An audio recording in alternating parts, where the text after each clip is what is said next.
জয় গুরু। খামখেয়ালি প্রাণ চ্যানেলে আপনাদের স্বাগত। আজ আমরা পড়ব শ্রী শ্রী নিগমানন্দ উপদেশামৃত স্থান 3 নম্বর গিরিকুটির পুরী। জয় গুরু। কিন্তু পাঠ শুরু করার পূর্বেই জানিয়ে রাখি, গত সপ্তাহের কুইজ বিজেতার নাম। 2টি উত্তর সঠিক পেয়েছি। সর্বপ্রথম উত্তর দিয়েছেন বাঁকুড়ার বিষ্ণুপুর থেকে দেবাশিস মণ্ডল। এছাড়াও আরও একটি সঠিক উত্তর পেয়েছি কলকাতা থেকে সৌভিক গাঙ্গুলি। ঠাকুরের জন্মস্থান বিষয়ক একটি বিষয় আপনাদের জানিয়ে রাখি, অনেকেই লিখেছেন ঠাকুরের জন্মস্থান নদিয়ার কুতুবপুরে, কিন্তু কুতুবপুর হলো ঠাকুরের পিত্রালয়। উনি জন্মগ্রহণ করেন স্বীয় মাতুলালয় রাধাকান্তপুরে। আপনাদের সকলের উপর ঠাকুরের কৃপা বর্ষিত হোক। জয় গুরু। স্থান 3 নম্বর গিরিকুটির পুরী। সন 1329 সাল কার্তিক মাস। শক্তিপদ তখনও গৃহত্যাগ করে না, কটকে অধ্যয়ন করেন। গৃহত্যাগের সংকল্প প্রাণের কোণে মাঝে মাঝে উকিঝুঁকি দেয় মাত্র। ঠাকুর পুরীতে এসেছেন সংবাদ পেয়ে তিনি তার শ্রীচরণ দর্শন ইচ্ছায় তথায় এসেছেন। এর পূর্বে 1327 সালে একবার আসামবঙ্গীয় সারস্বত মঠ কোকিলামুখে গিয়ে তার সঙ্গে সাক্ষাৎ করে এসেছেন। ইহা দ্বিতীয়বার। এই 2 বছরের মধ্যে আর দেখা সাক্ষাৎ হয় নাই বা চিঠিপত্রেরও আদান প্রদান হয় নাই। তথাপি ঠাকুর তাকে চিনলেন, সস্নেহে কুশল প্রশ্নাদি জিজ্ঞাসা করলেন। কথা প্রসঙ্গে শক্তিপদ জিজ্ঞাসা করলেন, আমি এখন কি করব ঠাকুর? ঠাকুর বললেন, তুমি যে কি করবে তা আমি বলে দেব না, নিজেই তুমি তা ঠিক করবে। ঠিক করে আমায় বলবে যে আমি এই পন্থা ঠিক করেছি, তখন আমি তোমার নির্বাচিত পন্থাতেই তোমাকে পরিচালিত করব। যদি গৃহস্থভাবে জীবনযাপন করতে চাও তবে সেইভাবে শিক্ষা দীক্ষা দিয়ে তোমাকে আদর্শ গৃহী হওয়ার পন্থা দেখিয়ে দেব। আর যদি সন্ন্যাসাশ্রম অবলম্বন করে জীবন অতিবাহিত করতে চাও তাহলে সেইভাবে তোমাকে গঠিত করে একটা সেবাশ্রমের ভার তোমাকে অর্পণ করব। যে কোনো পন্থা অবলম্বন করো না কেন, ঠিকভাবে চলতে পারলে উভয় পথেই সমান গতি লাভ হয়ে থাকে। আমি উভয় পথেই তোমাকে সাহায্য করতে প্রস্তুত। আসার সময় ঠাকুর বললেন, আমি এখন প্রায় সবসময় এখানেই থাকব। তুমি তো এ জায়গা থেকে অতি নিকটেই আছো, কাজেই সময় ও সুযোগ মতো মাঝে মাঝে এসে আমার সঙ্গে দেখা করে যেও। তার এই স্নেহমধুর আহ্বান, এই অমায়িক ভালোবাসার আকর্ষণ শক্তিপদকে মাঝে মাঝে কটক হতে পুরীতে আকর্ষণ করে এনেছে। তিনি মাঝে মাঝে পুরীধামে ছুটে গিয়ে শ্রী শ্রী ঠাকুরের শ্রীচরণতলে বসে তার শ্রীমুখ হতে অমৃত নিঃসন্দিনী বাণী শ্রবণ করে কৃতার্থ হয়েছেন। একবার ঠাকুর বললেন, আজকাল দেশের যেমন অবস্থা দাঁড়িয়েছে তাতে ধর্মের অতি ক্ষুদ্র আচরণও ঘরে বাইরে উপহাসের জিনিস বলে প্রতিপন্ন হচ্ছে। অভিভাবকগণ হয় ব্রহ্মচর্যের নিয়মপালন প্রচেষ্টাকে ভণ্ডামি ও বুজরুকি বলে উড়িয়ে দিচ্ছেন, নতুবা ছেলে সাধু হয়ে যাবে এই ভয়ে শাসনের কঠোর দণ্ড পরিচালনা করছেন। আর যারা সহপাঠী বন্ধু শ্রেণীর, তারা বন্ধুকে প্রচলিত পথের ব্যতিক্রমী জেনে মহাসাধু নামে অভিহিত করছে। এই অবস্থায় পড়ে যাদের এদিকে একটু আস্থাও আছে তারাও পিছিয়ে পড়ছে। এখন উপায় হচ্ছে যতদূর সম্ভব বাইরের সঙ্গে বিরোধ না ঘটিয়ে ভিতরে ভিতরে নিজে প্রস্তুত হওয়া। মানুষ সাধন ভোজনের অনুকূল অবস্থা লাভের জন্যে শ্রী ভগবানের নিকট আকুলভাবে প্রার্থনা করা। ভগবচ্চরণে সরলভাবে প্রার্থনা জানানো সর্বপ্রকার সাধকের পক্ষে সমান উপযোগী। বাইরের আচরণে মানুষ বাধা জন্মাতে পারে, কিন্তু ভিতরের অবস্থা তো কেউ কেড়ে নিতে পারবে না। কথা প্রসঙ্গে শক্তিপদ জিজ্ঞাসা করলেন, কিভাবে আমি এখন দৈনন্দিন জীবনযাপন করব? আমার প্রতিকূল অবস্থার কথা তো আর আপনার অজানা নাই। ঠাকুর বললেন, আমি পূর্বেই বলেছি, বাইরের সঙ্গে বিরোধ না ঘটিয়ে তোমায় চলতে হবে। খুব ভোরে ভগবানের নাম স্মরণ করে ঘুম থেকে উঠবে, বিছানায় শুয়ে শুয়েই প্রার্থনা করবে, ওগো দেবতা, কর্মময়ী সংসার আমার সম্মুখে, কর্তব্যের অলঙ্ঘনীয় আহ্বানে এখনই আমাকে কর্মসাগরে ঝাঁপিয়ে পড়তে হবে। তুমি বল দিও প্রাণে, বল দিও মনে, বল দিও দেহে, যেন নিষ্কলুষভাবে কর্তব্যাদি সম্পাদন করে যেতে পারি। কর্মের জটিলাবর্তে পড়েও যেন তোমায় ভুলে না যায়। পূর্বকালে আমাদের সনাতন ধর্মাবলম্বী মাত্রেই প্রাতঃকালে শয্যাত্যাগ করবার সময় সংস্কৃত ছন্দবদ্ধ শ্লোক উচ্চারণ করে উঠবার ব্যবস্থা ছিল, কিন্তু কালের কুটির প্রভাবে এখন সেসব লোপ পেয়ে গিয়েছে। যাক, তুমি তোমার মনের ভাব প্রাণের ব্যাকুলতায় মণ্ডিত করে তার পায়ে নিবেদন করো, তাহলেই কাজ হবে। যে ভাষা দিয়েই তুমি তার জয়গান করো না কেন, তার অন্তর্নিহিত ভাবটুকুই তার কাছে পৌঁছাবে, ভাষা নয়, কারণ তিনি যে ভাবগ্রাহী। তারপর সমস্ত দিন তুমি তোমার কর্তব্য করে যেও, কর্তব্যের যাতে ত্রুটি না হয় সেদিকে লক্ষ্য রাখো। কেউ যেন তোমার আচরণ ব্যবহারে মর্ম পীড়া না পায়। আবার অপরের কোনো রূপ কুটির ব্যবহারও তোমার চিত্তকে উদ্বেলিত করতে না পারে। সত্যকে অঙ্গের ভূষণ করো, সংযমকে প্রাণের সহচর করে নিও, সরলতাকে মনের স্বাভাবিক অবস্থায় পরিণত করবার চেষ্টা করো। যদি বাধা আসে, যদি বিঘ্ন আসে, আকুল প্রাণে জয় মা অথবা জয় গুরু মহানাম উচ্চারণ করো। প্রাণে বল পাবে, হৃদয়ে শান্তির আবির্ভাব হবে। তারপর দিন শেষে সমগ্র দিবসব্যাপী কর্তব্যকর্মের অবসানে শয্যা গ্রহণের সময় সমস্ত দিনের কার্যাবলী মনে মনে পর্যালোচনা করো।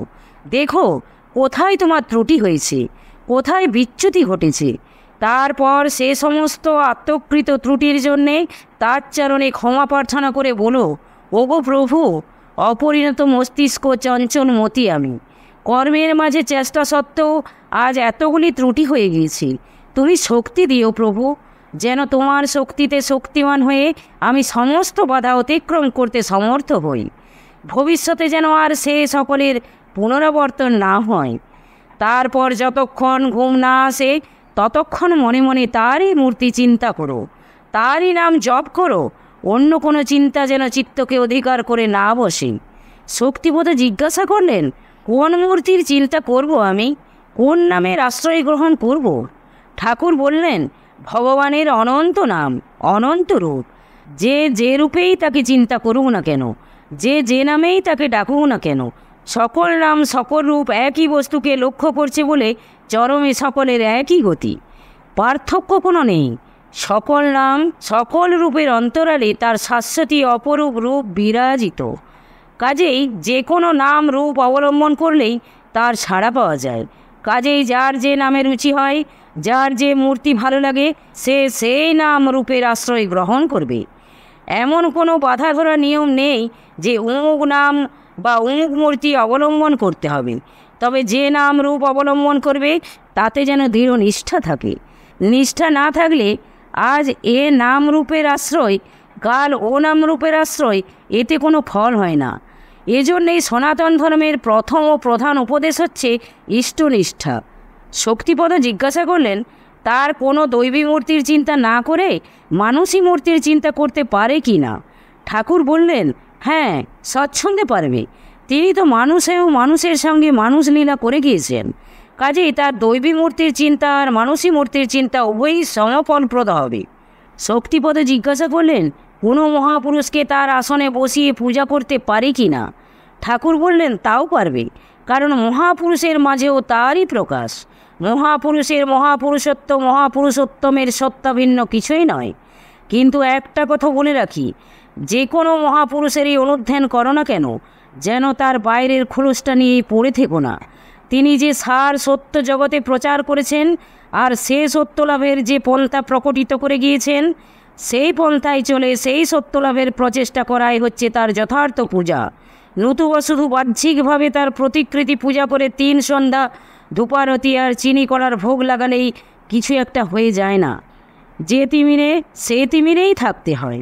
মোটের ওপর আমি বাহ্যিক সাধনের চেয়ে অন্তরের সাধনের ওপর জোর দিতে বলি বেশি, কারণ তাতেই আত্মার মুক্তি সাধিত হয়ে থাকে।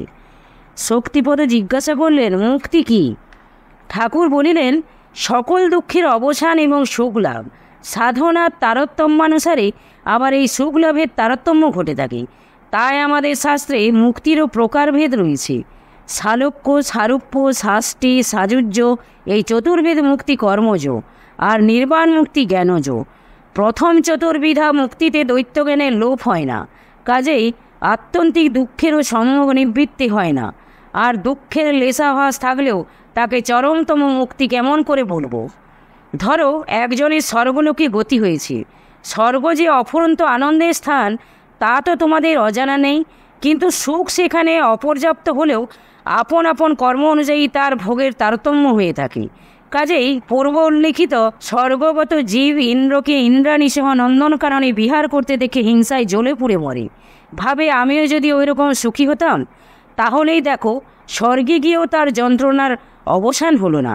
বাসনা বিশেষে জর্জরিত হতে থাকলো। ওই 4 প্রকার মুক্তির সকলগুলিরই প্রায় এই রকম দশা, কোনো না কোনো দোষ সংস্পৃষ্ট বটেই। তবে চরমতম মুক্তি হচ্ছে নির্বাণ মুক্তি। সে মুক্তিতে বাসনার লেশ নেই, কামনার গন্ধ নেই, দুঃখের পরশ নেই, আছে শুধু অনন্ত সত্তা, অনন্ত জ্ঞান আর অনন্ত আনন্দ। আকাশ যেমন সর্বব্যাপী অথচ প্রতি বস্তুতে অনুপ্রবিষ্ট, চৈতন্যময় আত্মাও তেমনি সর্বত্র ব্যাপ্ত অথচ সকলিতেই অনুপ্রবিষ্ট। আকাশ যেমন যুগপৎ ঘট বা গৃহাদির অন্তর্বহিসমাচ্ছন্ন করে থাকলেও তদন্তর্গত হয়ে ঘটাকাশ বা গৃহাকাশ রূপে প্রতিভাত হচ্ছে, তেমনি সর্বত্র ব্যাপ্ত মহান চৈতন্যময় আত্মা সমস্ত বিশ্বের অন্তর্বহিসমাচ্ছন্ন করে প্রতি জীব ঘটে জীব রূপে প্রকাশ পাচ্ছেন। আসলে ঘটাকাশ বা গৃহাকাশ যেমন অনন্ত আকাশ হতে পৃথক নয়, তেমনি জীবচৈতন্য ও ব্রহ্মচৈতন্য হতে পৃথক নয়, একই পদার্থ। যে বস্তু ঘটাকাশকে অনন্ত আকাশ থেকে পৃথক করে রেখেছে তা হচ্ছে ঘট দেহ। তেমনি যে বস্তু জীবচৈতন্যকে ব্রহ্মচৈতন্য হতে পৃথক করে রেখেছে তা হচ্ছে জীবের অজ্ঞান বা দেহাত্মবোধ। এই দেহাত্মবোধের বিলোপ সাধন করতে পারলেই জীব যে ব্রহ্ম সেই ব্রহ্মই হয়ে যায়। অর্থাৎ সে তখন বুঝতে পারে এতদিন যে আমি একটি ক্ষুদ্র দেহভাণ্ডস্থ বলে মনে করেছিলাম, সেই আমি যে সমগ্র বিশ্ব ব্রহ্মাণ্ড পরিব্যাপ্ত করে চরাচরে বিরাজিত রয়েছে। আমার আবার সীমা কোথায়? আমার এই সত্তায় সকলে সত্তাবান। আমি আছি তাই সকলে আছে। আমি মানুষ, আমি দেবতা, আমি ঈশ্বর, আমি ব্রহ্ম। যখন জীব এই জ্ঞানে উপস্থিত হয় তখন তার কি আর কোনো কামনা বাসনা থাকে? সে দেখে যে সেই বিভিন্ন রূপে বিভিন্নভাবে বিভিন্ন বিষয় ভোগ করছে। ভোক্তাও সে, ভোগ্যও সে, ভোগও সে, কারণ সে ছাড়া যে আর দ্বিতীয় বস্তু নেই। সকলেই যখন তার সত্তায় সত্তাবান, তখন কার ভোগ দেখে সে আর হিংসা করবে? কার সুখ দেখে সে ঈর্ষায় জ্বলে পুড়ে মরবে? কিছুক্ষণ নীরব থেকে ঠাকুর আবার বলে চললেন, অনেকে মনে করে নির্বাণ অর্থে নিভে যাওয়া। তারা বলে আমাদের যদি দেহ ইন্দ্রিয়ই না থাকলো তবে আমরা সুখ ভোগ করবো কে দিয়ে? অমর নির্বাণ অর্থাৎ নিভে যেতে আমরা চাই না। তারা বুঝতে পারে না যে যখন আমরা নিদ্রার কোলে ঢলে পড়ি তখন আমাদের সকল ইন্দ্রিয় ঘুমিয়ে পড়ে। তখন কেমন করে সুখ ভোগ করি, আনন্দ লাভ করি? ক্ষুদ্র ইন্দ্রিয় দেহ মন যে আমাদের ভুয়া আনন্দ লাভের মস্ত অন্তরায় তা তারা বুঝে উঠতে পারে না। তারা চায় মৃত দিয়ে অমৃত আস্বাদন করতে, গণ্ডূষে সমুদ্র উদরসাৎ করতে, কিন্তু তাও কি কখনো সম্ভবপর? তাই বেদান্তের উপদেশ নিজের স্বাতন্ত্র্য ব্যক্তিত্ব পর্যন্ত লোপ করে দিতে হবে, যা নাকি অজ্ঞান সম্ভূত কাল্পনিক সৃষ্টি। সেই মিথ্যাবোধের অবসান ঘটাতে হবে।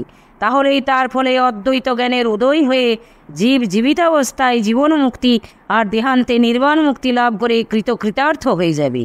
আর চাওয়ার কিছু থাকবে না, পাওয়ার কিছু থাকবে না। এই মুক্তির চরমতম মুক্তি, চরমতম লাভ, চরমতম শান্তি। পুনঃ পুনঃ বলে রাখি, নির্বাণ অর্থে নিভে যাওয়া নয়, বাসনা কামনার নির্বাণ। ক্ষুদ্র আমিত্রের নিরসনে বৃহৎ আমিত্রের প্রতিষ্ঠা। আরেকবার ঠাকুর বললেন, দেখো মানুষ আজকাল এমনই ইহকাল সর্বস্ব হয়ে পড়েছে যে পরকালের চিন্তা পর্যন্ত তারা করে না। পরলোক যে আছে এ বিশ্বাসটুকু পর্যন্ত অনেকে হারিয়ে ফেলেছে। একজনের আয়ু তো মাত্র 50-60, বড়জোর 100 বছর। অনন্তকালের তুলনায় যা নাকি কিছুই নয়। তথাপি তারা এই জগতে নিত্য বাস করতে এসেছে এইভাবে বিভাবিত হয়ে ঐহিক কর্মাদের প্রবর্তন করে, দুর্বলের উপর অত্যাচার করে আপন প্রভুত্ব স্থাপনের প্রয়াস পায়, মিথ্যার আশ্রয় গ্রহণ করে বিত্ত সম্পদ বৃদ্ধির চেষ্টা করে। কিন্তু তারা বোঝে না যে একদিন সকলেই নিঃসম্বলে সব ত্যাগ করে কোনো এক অজানা দেশে চলে যেতে হবে। যার অক্ষয় ভাণ্ডারের জিনিস তারই অক্ষয় ভাণ্ডারে সব পড়ে থাকবে। মাঝখানে শুধু অহমিকার দাপটে সব কিছুকে আত্মসাৎ করবার চেষ্টা মাত্র। নিত্য চোখের সামনে কত লোককে মরতে দেখছে, অথচ মনে করছে আমরা মরব না, আমরা এখানে স্থায়ী বাসিন্দা। এমনই আশ্চর্য। জয় গুরু, জয় গুরু। আজ এই পর্যন্তই। যদি আপনাদের ভালো লেগে থাকে তাহলে চ্যানেলটিকে সাবস্ক্রাইব করে সাথে থাকবেন। জয় গুরু, জয় গুরু।